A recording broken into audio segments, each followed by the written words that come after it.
Hello and welcome to the Kit Locker, a podcast of Blacksite Media. I'm Simon Roberts. And I'm Jason Blackiston. And you're joining us today for a slightly different video. We've been going through the weapons and equipment of the SAS's SP team from 1980 to about 2008. And today I just wanted to introduce the subject of research and evidence and just general information that you're using to get your stuff right. Yeah, our reference material. Yeah, reference material. So you see here, this today is a sort of a video about the ephemera that you pick up, the catalogues, the pictures, the little bits and pieces that come with bits of kit. And I thought we'd just have a look through some of the sorts of stuff that has come to light, because what you're trying to do is, base everything you can do on some form of evidence.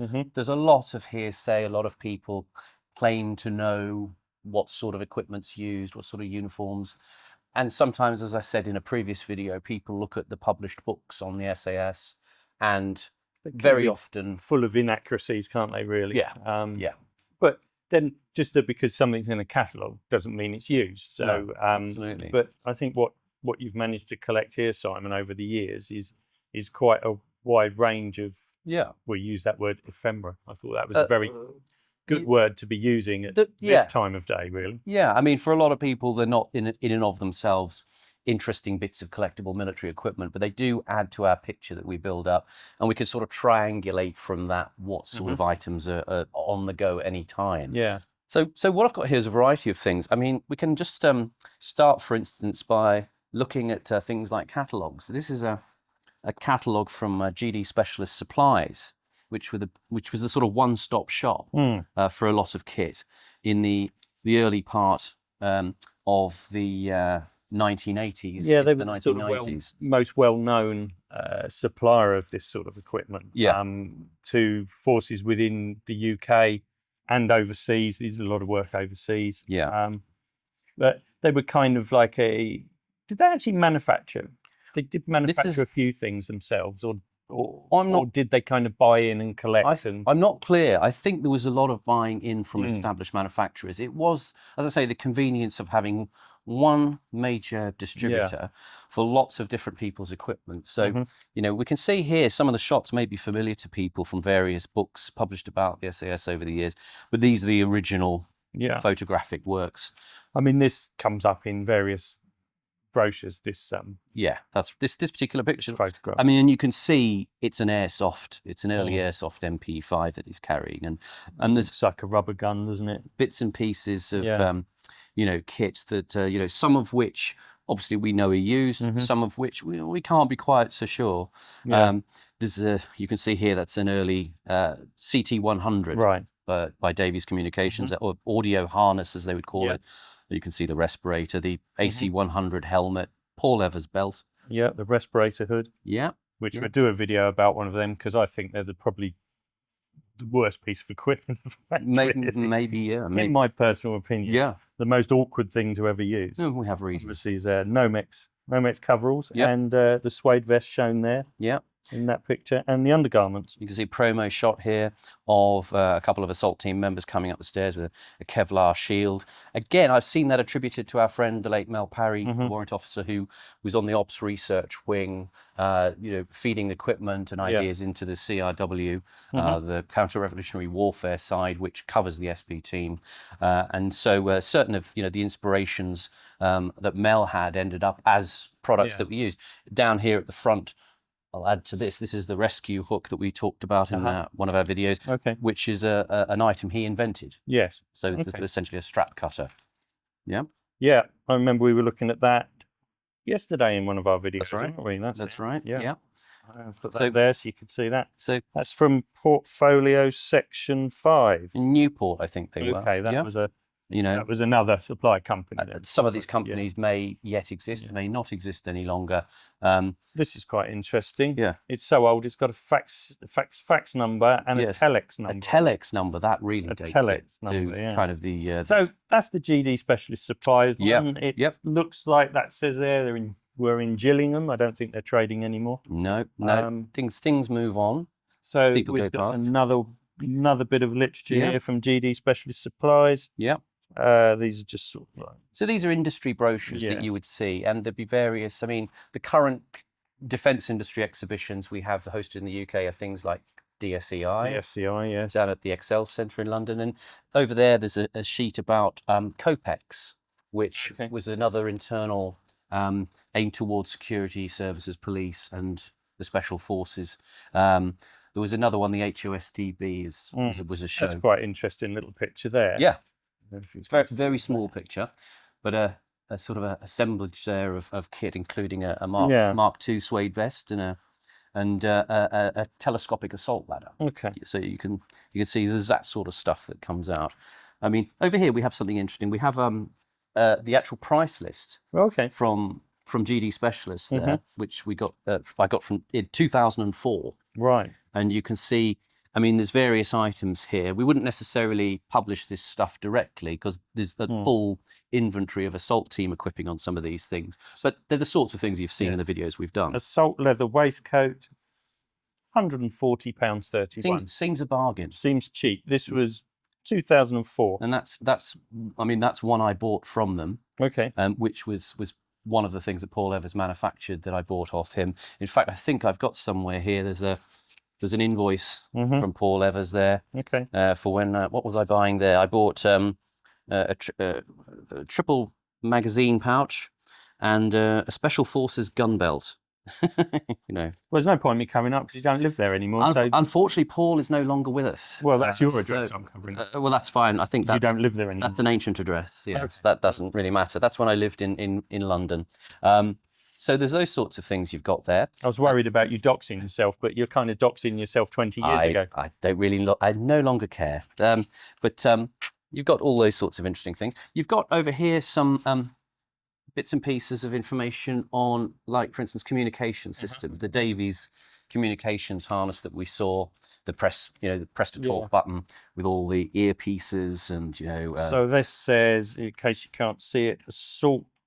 So these Assaulter light scales. Yes, these are still a series of fact sheets that they've done with various illustrations of different types of team members. Okay. In a radio typical assault team. Commander. Right. And again, these are essentially corporate bits of photography here with assemblages of kit that were not necessarily used in that formation by the SP team, but they feature some of the relevant things, the sort of headsets similar to like a Bowman headset there. Well, we've obviously got Assaulter Entry Team, Commander Radio Officer. Yeah. Assaulter light scales. I think that just means your basic assault setup without any kind of I mean, this is an interesting one. Rural sniper, and he's sniping with an MP5 SD there, so he's getting in close. He's close up, and yeah. And again, you have various of these brochures here, which again you'll have seen this sort of picture in the Barry Davies book, SAS, an Illustrated History.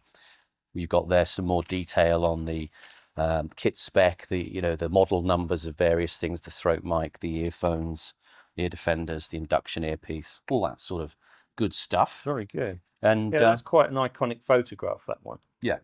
I think that was a Camlock. Yes. People that made the assault platforms. Well, I think it was you mentioned out of there. You mentioned them. You mentioned Camlock. So here there's something you can, as a fold-out kind of illustrated. So cool. Camlock are, I think no longer are, a company that manufactured assault platforms for SAS Range Rovers. Yeah. Well, this very Range Rover in the picture still exists. Right. It's out there. Because I owned it at one point. Oh, I see. Well, there you go. Then so now we know. That was the actual one. Yeah.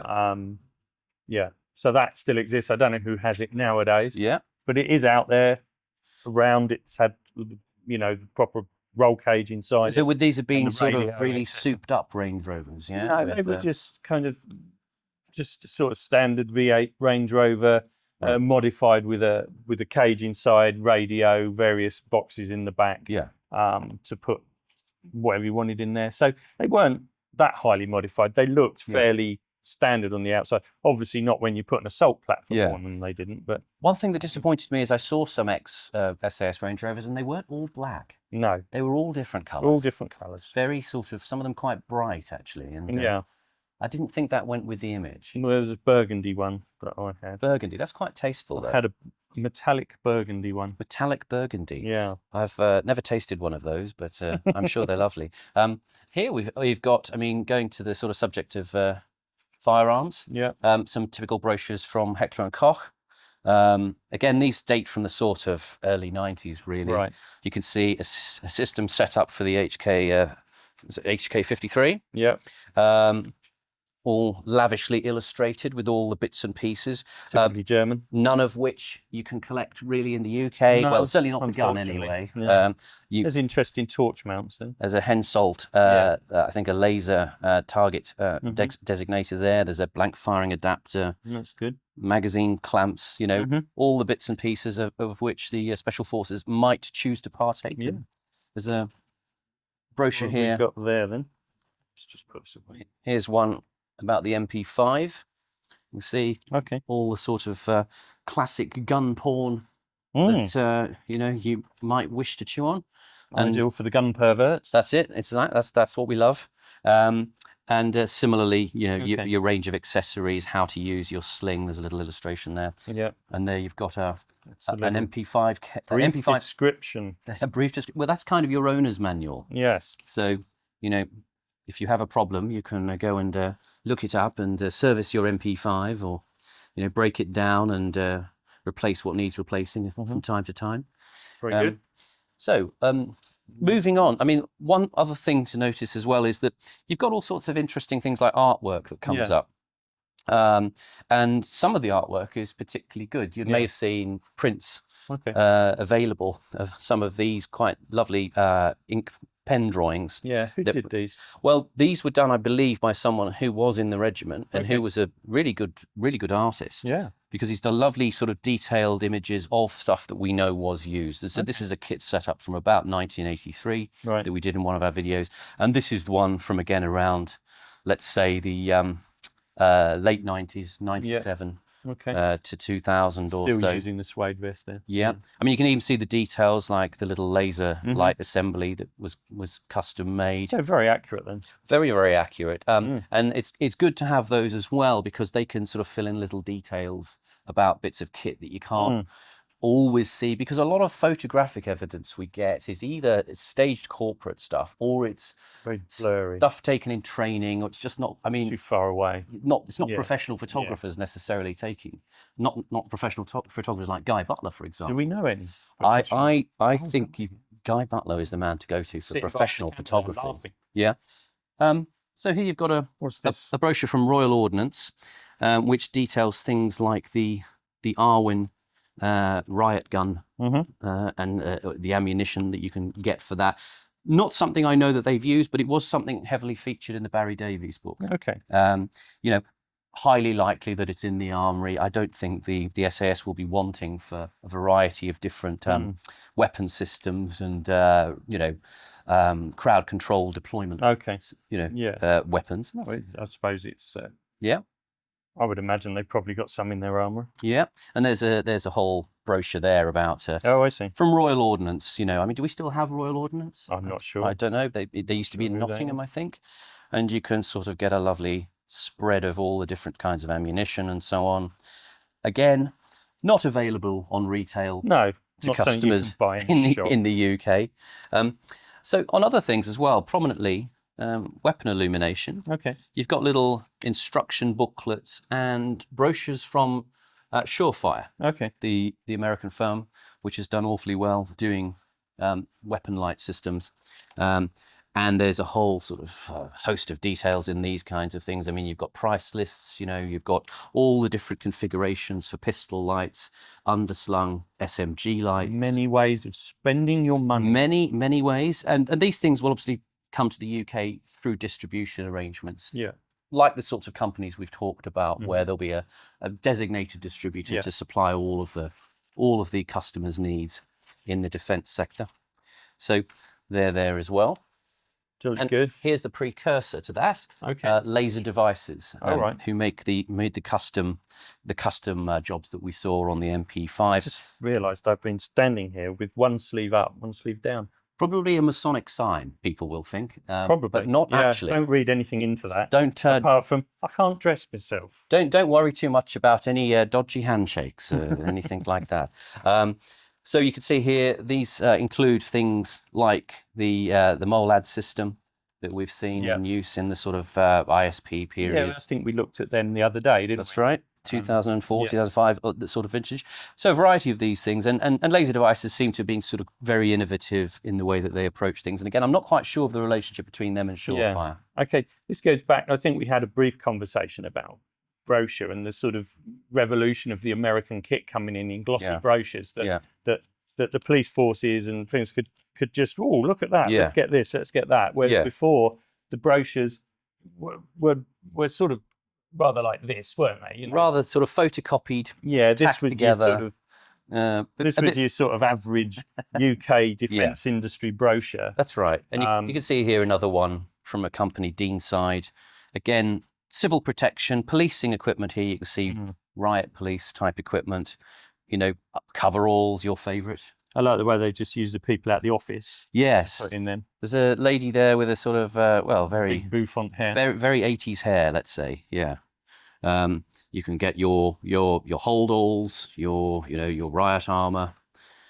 What's that? You can even get a codpiece. Disposable caps. Well, yes, it's a codpiece, rather like in that film Clockwork Orange. Yes, probably where that one. from. Yes, exactly. So I mean, these are the sorts of internal civil security supplies. There's a number of those kinds of companies as well who are more focused on, the policing side of things. What we got there? This one's civil defence supply. Again, I mean, you can tell by the look of it. I mean, has this got a telex number on it? I wonder. It's got yes, it has got a telex number on it.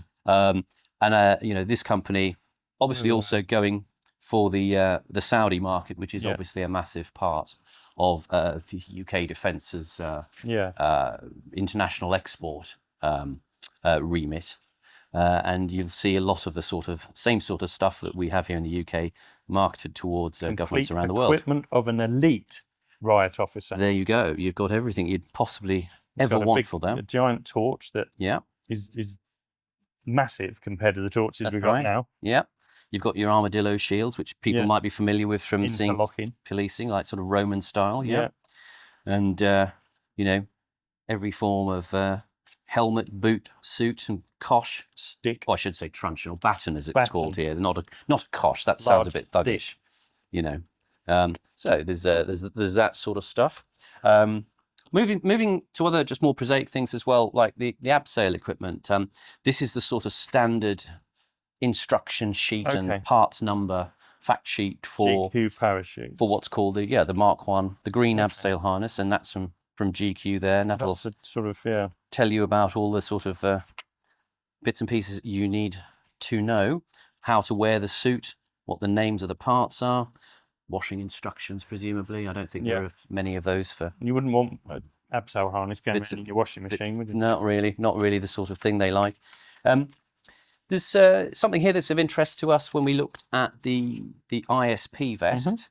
There's a spec sheet from ISP and listings of the different panels you can get for that particular Velcro modular system on the vest. In fact, I think these are ones that you gave me, which are very, very sort of useful. And as you can see, there's a sort of huge array of different panels you can get on those vests.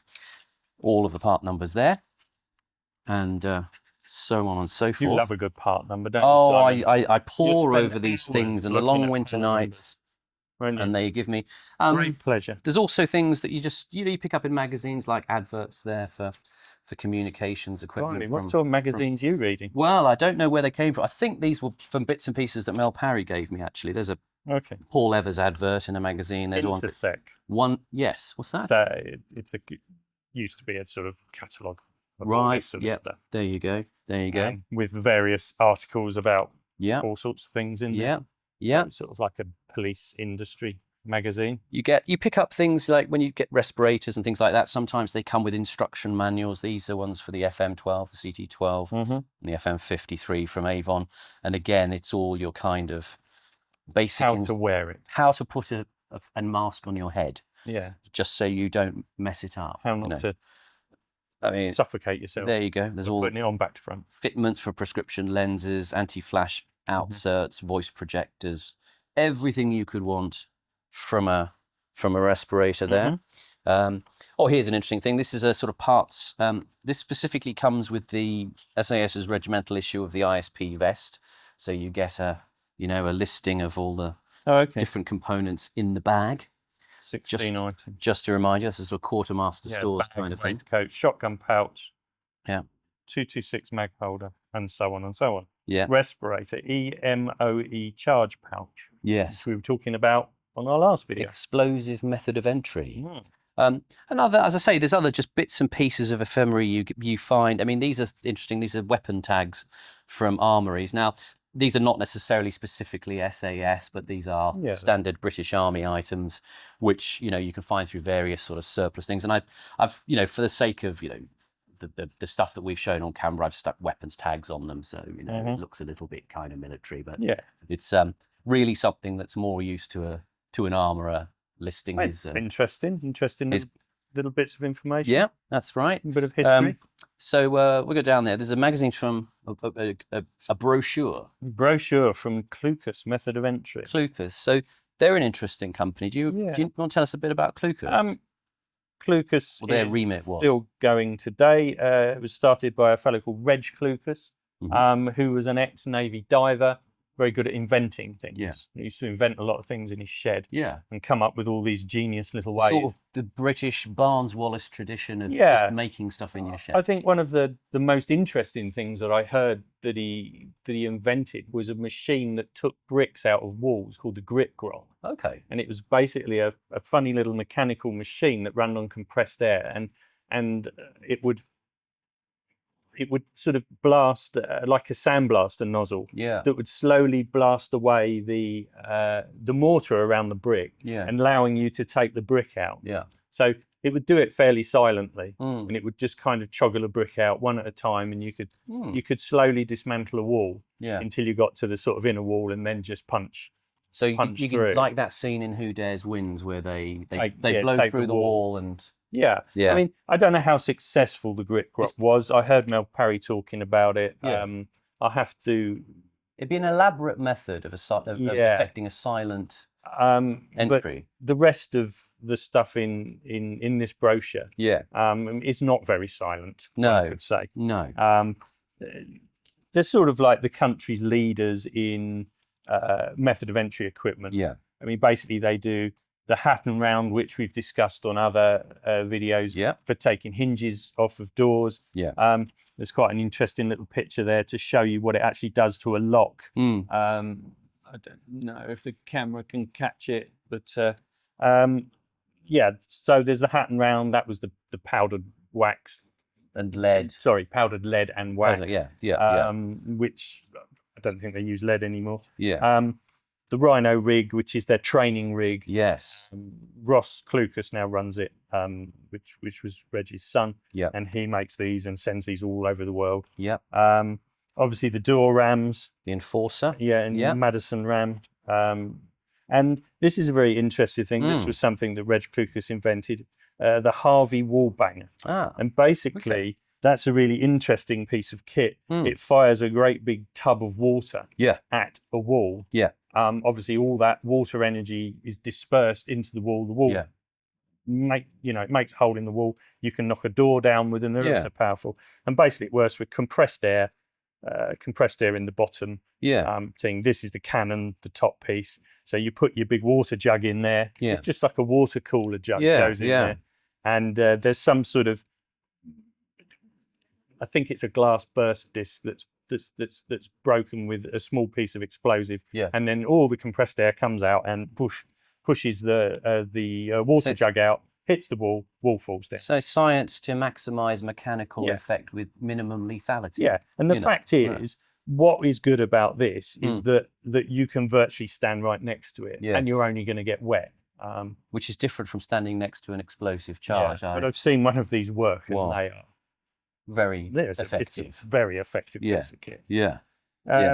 Little magnets for climbing up sides of ships. Yeah. So not just a James Bond fictional adventure. No. These things. And there's a smaller version of the hydraulic cannon type of. it's a smaller version of the Harvey Wallbanger. The Harvey Wallbanger, Yeah. So that's just a sort of more portable version. Yeah. Still very, very effective. Can take a cell door off. Yeah. Prison, an old-fashioned cell. That's no mean feat. That's quite. And then you've got the cutting. This is interesting. Equipment. Yeah. This is really interesting. This is a way of cutting steel really, really fast. And basically, you have a tank of pure oxygen. Right. And then you have like a cable. Yeah. That's a stainless steel cable. It's made of stainless steel, but it's hollow up the middle. Right. So the oxygen passes up through the cable. Yeah. And then you ignite the end of the cable with a bit of wire wool on a 9-volt battery. Right. And because there's pure oxygen, the steel will actually burn. Yeah. I'm sure if Ross was here, he'd say, well, it doesn't quite work like that. The steel burns, and you can cut through. It'll cut through steel like butter. Is this something similar to what would be available to commercial welders or something? Is it different in some way? It's been used. You can use them underwater as well. Right. I don't quite know how you get them ignited, but that's that would be challenging. That's a smaller version. Yeah. That's the Parry. No, this is the Slim Pack. Yeah. Which is a bit smaller, and then there's a very small one, which is the Parry Pack. Yes. And I don't know whether Mel Parry had anything to do with that. That's interesting. That's a question to ask Ross, I think. That's the sort of stuff that would have interested him again. Finding, I mean, again, we're not saying everything is used, but things are probably in an inventory somewhere that are available to draw on. Very, very effective. I mean, they cut through bars and gates and all sorts of just. Yeah. It's just instant almost. Yeah. And then there's various things he makes for the fire service. And, here we go, thermal underwater pack. So there is an underwater one. And again, I stress, these are the sort of things I don't personally collect, largely because of the cost and availability. And well, there's Section 5 as well. Oh, well, they may be a Section 5 weapon. So you won't be allowed those. There's probably a good reason why I shouldn't be allowed them. But even if so. Here, there's the round irritant personnel. Oh, yeah. So Rip rounds. Rip rounds describes those. Yeah. I find that little book quite interesting. That is useful to know. So that's good. Yep. Other bits and pieces here. There's a brochure here from the successor company to Davies Communications, Celex. And again, very similar sorts of stuff. You can see a CT5 illustrated there.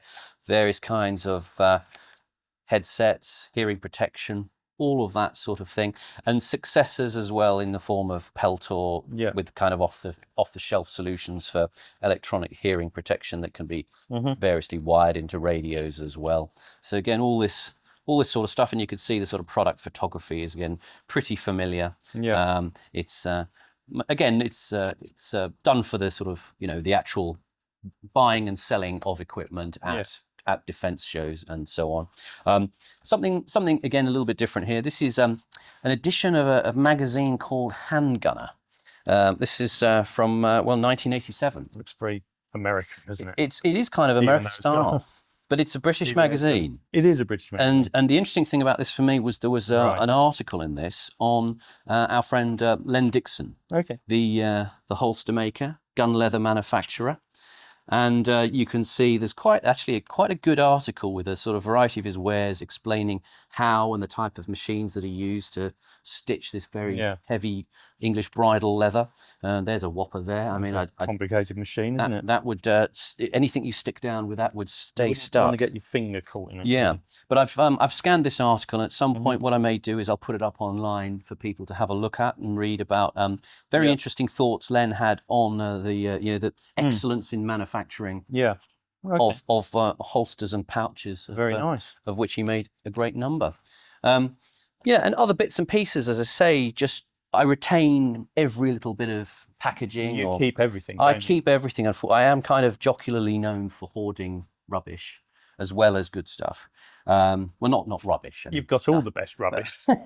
There's things there. There's the sort of washing instructions for your Northern Ireland gloves. There's the little bits of packaging from your old NBC suits. You've got instructions for the care of this flame retardant garment for your assault suit. Very good. There's labels. That's a label from ISP on all of their pouches. They have a little diagram of an assaulter there. A couple of different ones of those. Packaging from Avon respirators for the famous tinted outserts there you go. The day I held that in my hand with my new tinted outserts was a great day. It's okay.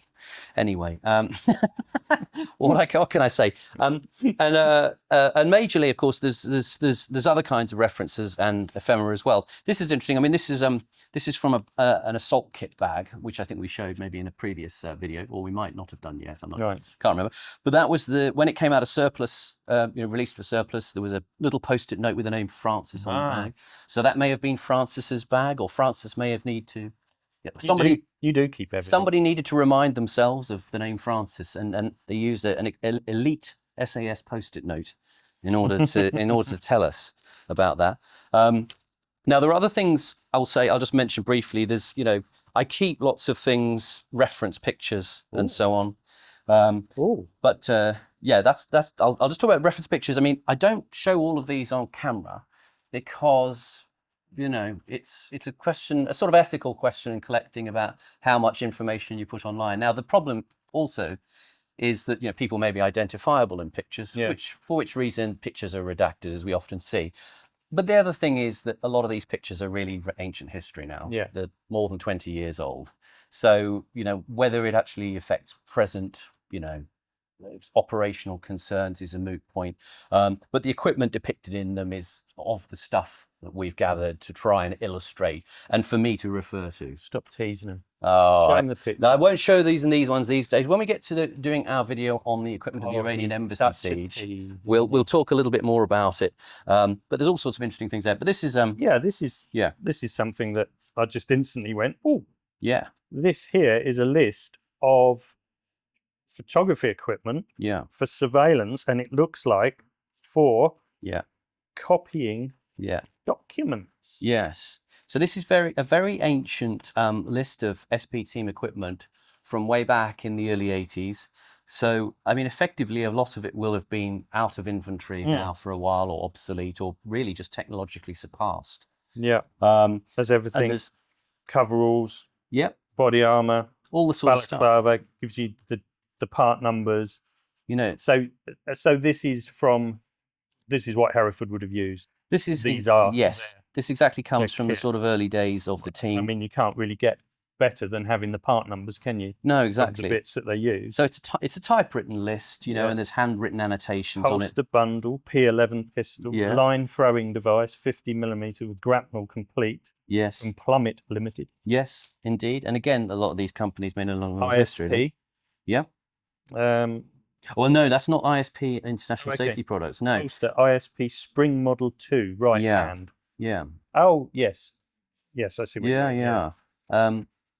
Again, the fireproof glove, plate 762. This is interesting. The assault vest by Paul Evers, and it's priced at £60 here. So this is sometime before the one I bought. You think, well, abseil harness, full body, £23, a bargain by today's collector's market.